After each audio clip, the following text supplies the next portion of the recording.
Simple ini. Jadi baik istri yang kaya, miskin, tua, muda, sehat, sakit, non-difabel dan difabel pun bisa masuk surga dari pintu manapun yang ia pilih kelak. Semua punya kesempatan yang sama. This monologue is dedicated to my Instagram sister, Anna, yang Allah kirim melalui DM untuk ngingetin aku supaya tidak lagi menunda-nunda nulis episode monolog selanjutnya. To be honest, and I said it many times, aku bikin monolog ini bukan untuk gaining any followers or to be known by many people.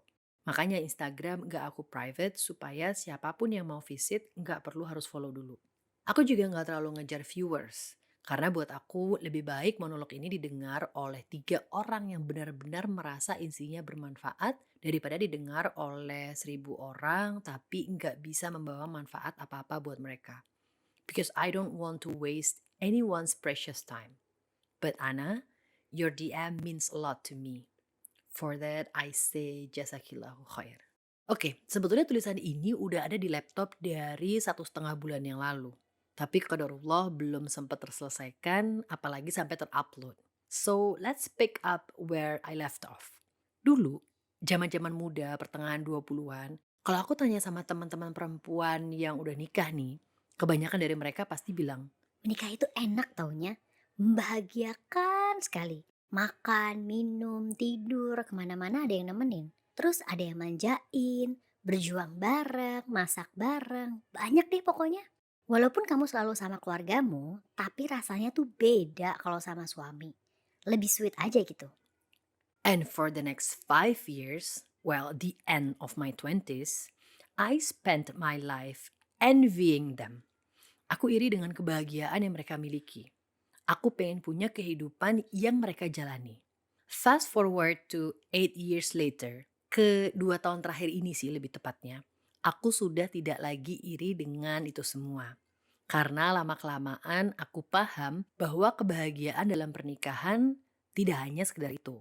Tapi seandainya aku boleh iri pada perempuan yang sudah menikah, maka aku akan iri dengan kesempatan mereka untuk bisa masuk surga dari pintu manapun yang mereka inginkan kelak. Karena Rasulullah Shallallahu Alaihi Wasallam bersabda, jika seorang wanita menunaikan sholat 5 waktu, berpuasa di bulan Ramadan, menjaga kemaluannya dan menaati suaminya, niscaya akan dikatakan padanya, masuklah ke dalam surga dari pintu manapun yang kau mau. Hadis riwayat Ahmad 1/191.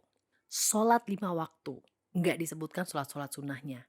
Berpuasa di bulan Ramadan, nggak disebutkan puasa-puasa sunnahnya. 2 hal itu insya Allah sebelum menikah kita pun udah bisa istiqomah kan melakukannya. Tinggal menjaga kemaluan dan menaati suami. Berarti chance lebih besar pada perempuan-perempuan yang sudah bersuami kan? Atau istri lah. Simple ini. Seorang istri nggak butuh keluar banyak uang, nggak butuh sekolah tinggi-tinggi sampai S2 atau bahkan S3, dan nggak butuh punya kekuatan fisik di atas rata-rata. Jadi baik istri yang kaya, miskin, tua, muda, sehat, sakit, non-difabel dan difabel pun bisa masuk surga dari pintu manapun yang ia pilih kelak. Semua punya kesempatan yang sama. Emang teorinya tuh simpelnya, tapi susah tahu prakteknya. Lo aja yang belum ngerasain sendiri. Ya, pertanyaan yang hadiahnya 1 miliar pasti akan lebih sulit daripada pertanyaan yang hadiahnya cuma 50.000 kan. Lagi-lagi kembali ke rule of thumb yang selalu diberikan oleh guru kami Ustadz Nuzul Zikri Hafizahullah. Ujian yang sulit akan terasa mudah kalau tahu ilmunya. Ujian yang mudah akan terasa sulit kalau nggak tahu ilmunya. And yeah, they also right. Mungkin bab ini emang nggak semudah itu untuk dipraktekkan. Easier said than done, right? Hampir di setiap postingan tentang ketaatan dan kepatuhan seorang istri terhadap suaminya, kolom komentar selalu didominasi oleh para istri dengan argumentasi yang sama. Berikut adalah 3 argumentasi terbanyak yang selalu aku temukan selama ini. 1. Ya tergantung suaminya gimana dulu. Kalau suaminya soleh sih ya istri akan dengan senang hati untuk nurut dan patuh. Tapi kalau suaminya begini dan begitu, ya gimana istrinya bisa nurut? 2. Jadi istri jangan terlalu taat dan patuh sama suami, jangan lemah. Ntar suami malah ngelunjak. Jadi istri tuh harus strong, harus berani. 3. Pernikahan kan seharusnya equal. Kenapa ini kok selalu istri yang disuruh taat dan patuh terus sih sama suami? Enak di suami dong. Sebagai orang yang outspoken, konsep untuk taat dan patuh pada suami itu agak susah untuk aku pahami dulu. Bahkan aku setuju banget sama kalimat-kalimat yang dilontarkan oleh para istri tadi. Because it just doesn't sit right with me. Nah, ini juga salah satu hal yang sampai sekarang selalu aku syukuri, yaitu Allah menunda jodohku. Gimana coba kalau saat ini dengan pemikiran yang seperti itu, aku menikah? Bisa-bisa aku jadi istri yang durhaka. So, allow me to share my journey of understanding this concept with you, like I promised a few days ago. But first and foremost, we all have to remember, semua ini nggak akan terjadi tanpa izin dari Allah ya.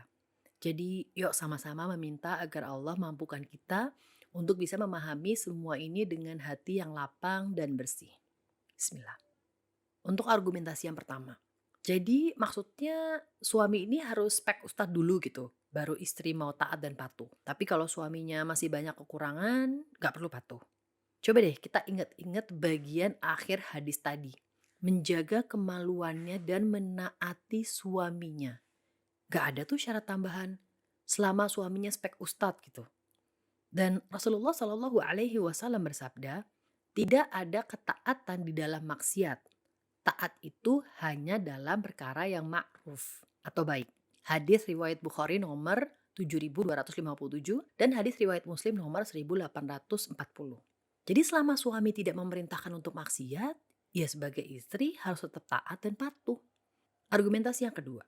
Untuk para istri, kapanpun kalian membaca komen seperti ini, I want you to remember something. Hanya karena ada 1 juta suami yang jadi ngelunjak saat istrinya taat dan patuh, tidak langsung serta-merta suami kalian juga pasti akan melakukan hal yang sama. So, please, jangan langsung termakan teori-teori pengkondisian seperti ini. Karena siapa yang rugi? Ya kita sendiri. Suami ngelunjak atau enggak, itu urusan dia sama Allah. Dia nanti yang akan dimintai pertanggungjawabannya. Kita sebagai istri, taat dan patuh atau enggak, itu urusan kita dengan Allah. Kita yang akan dimintai pertanggungjawabannya kelak. Jadi suami ngelunjak atau enggak, selama kita taat dan patuh pada suami atas hal-hal yang ma'ruf atau baik, ya kita nggak akan rugi. Insya Allah argo pahala bakal jalan terus. Argumentasi ketiga, tentang equality atau kesetaraan.